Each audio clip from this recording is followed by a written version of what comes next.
আমরা বলে দিতে চাচ্ছি এই এই সিন্ডিকেটের সাথে যদি সিটি কর্পোরেশন, ডিটিসিএ, পুলিশ, সেনাবাহিনী কেউ যুক্ত থেকে থাকে এবং তার প্রমাণ আমরা পাই, আমরা প্রশাসনের বিরুদ্ধে কঠোর ব্যবস্থা নিব। আর ভুলে যাবেন না, গত 5ই আগস্ট একটা গণঅভ্যুত্থানের মাধ্যমে আমরা এই দেশকে স্বাধীন করেছি।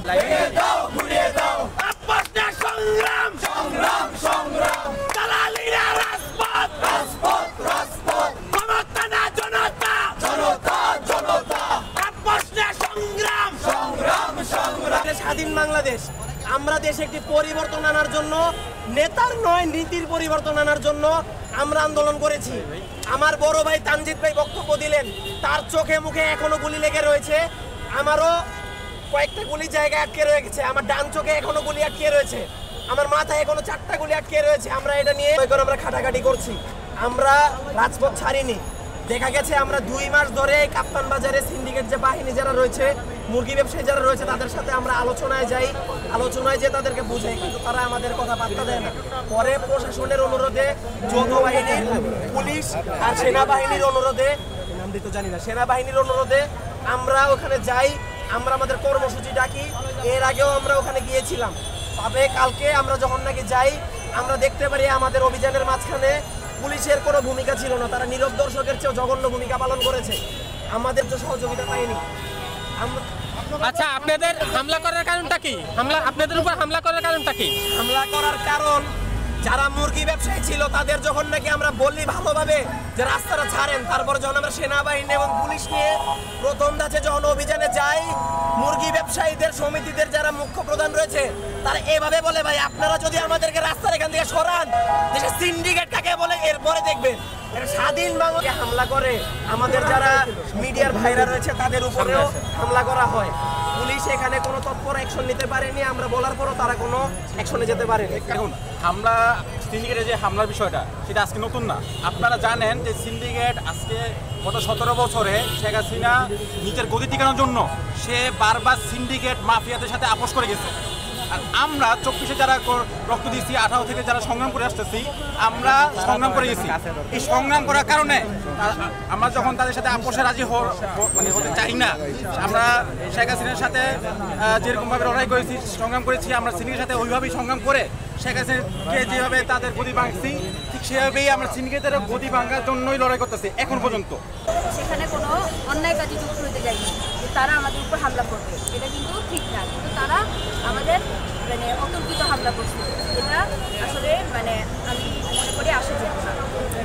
আর এটাই বলতে চাই যে আমরা নিরাপদ সড়ক আন্দোলনের শিক্ষার্থীরা আমরা এটা কখনোই মেনে নিব না।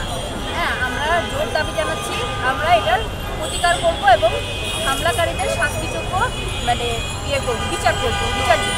আমরা অলরেডি মামলা করছি এবং 24 ঘন্টা সময় দিতে চাচ্ছি প্রশাসনকে, যাতে তারা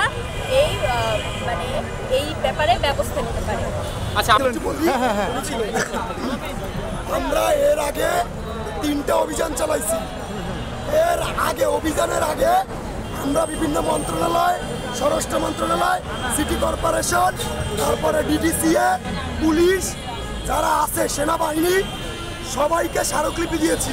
আমাদের স্মারকলিপির পরিপ্রেক্ষিতে স্বরাষ্ট্র মন্ত্রণালয় থেকে, বিভিন্ন মন্ত্রণালয় থেকে আমাদেরকে সংযুক্ত করে একটা যৌথ বাহিনী টিম করে দেওয়া হয়েছে, যেন আমরা যে অবৈধ স্থাপনা আছে, রাস্তা দখল করে যে বিজনেস চলতেছে, সেই বিজনেসটাকে এটাকে ভঙ্গ করে দিতে পারি।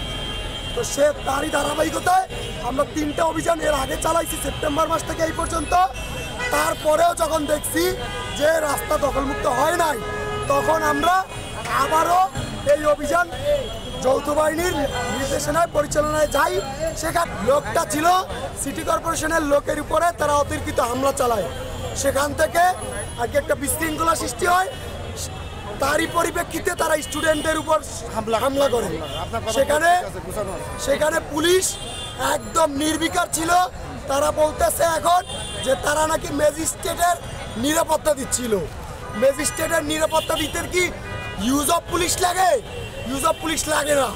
তো সেক্ষেত্রে তারা চাইলেই তাদের নীতি নৈতিকতার জায়গা থেকে আমাদেরকে সহযোগিতা করতে পারতো, কিন্তু তারা সেটা করে নাই। কাহিনী বুঝে ওঠার আগেই হামলা যখন শুরু হয় তখন সেনাবাহিনী একটু সময় নিয়ে আমাদের সাথে তারা আবারও অভিযানে লিপ্ত হয় এবং আমরা সহ সেনাবাহিনী সহ তাদেরকে ধাওয়া করে 3 থেকে 4 জনকে গ্রেফতার করে তাদেরকে পরবর্তীতে জবানবন্দি নিয়ে ছেড়ে দেওয়া হয়। আর সেখানে যে মালিক সমিতি আছে, আমরা বলে দিতে চাচ্ছি এই সিন্ডিকেটের সাথে যদি সিটি কর্পোরেশন, ডিটিসিএ, পুলিশ, সেনাবাহিনী কেউ যুক্ত থেকে থাকে এবং তার প্রমাণ আমরা পাই, আমরা প্রশাসনের বিরুদ্ধেও কঠোর ব্যবস্থা নিব। আর ভুলে যাবেন না, গত 5ই আগস্ট একটা গণঅভ্যুত্থানের মাধ্যমে আমরা এই দেশকে স্বাধীন করেছি দ্বিতীয়বারের মতো। যদি আমরা আবারও চাই, আমরা আবারও গণঅভ্যুত্থান ঘটাতে পারি। সেক্ষেত্রে যে সিন্ডিকেট আছে, যারা জনতার ক্ষতি করছে, জনগণের ক্ষতি করছে, তাদেরকে আমরা সতর্ক করতে যাচ্ছি। জনগণ উচ্ছেদ করার আগে তো পুনর্বাসনের ব্যবস্থা করতে হয়, যেহেতু তারা দেশের নাগরিক, তারা তো দোকান এরকম একটা ব্যবসা করতে গেলে যে দোকানের ব্যবস্থা করতে হয়, তাদের সেই সমর্থন নেই বিধায় তারা এরকম করতে, এদের একটা পুনর্বাসনের ব্যবস্থা করে না তাদের উচ্ছেদ করতে। আপনারা এরকম কোনো উদ্যোগ গ্রহণ করেছেন যে পুনর্বাসন করার জন্য? বলে করে রাখতেছে, তাদেরকে অবশ্যই ব্যবস্থা করে দেওয়া হয়েছে। ইভেন তাদের জন্য এরশাদ মার্কেট যেটা আছে সেটা নিচতলায়ও তাদের জন্য ব্যবস্থা করা হচ্ছে। তাদেরকে তো সময় দিতে হবে, তাই না? তাদেরকে আমরা 3টা অভিযান চালাও যদি সতর্ক করতে না পারি, তাহলে তাদেরকে আমরা দেখতে চাই যে তারা কত বড় ব্যবসায়ী হয়েছে। আমরা কঠোর থেকে কঠোর কর্মসূচি ঘোষণা করব।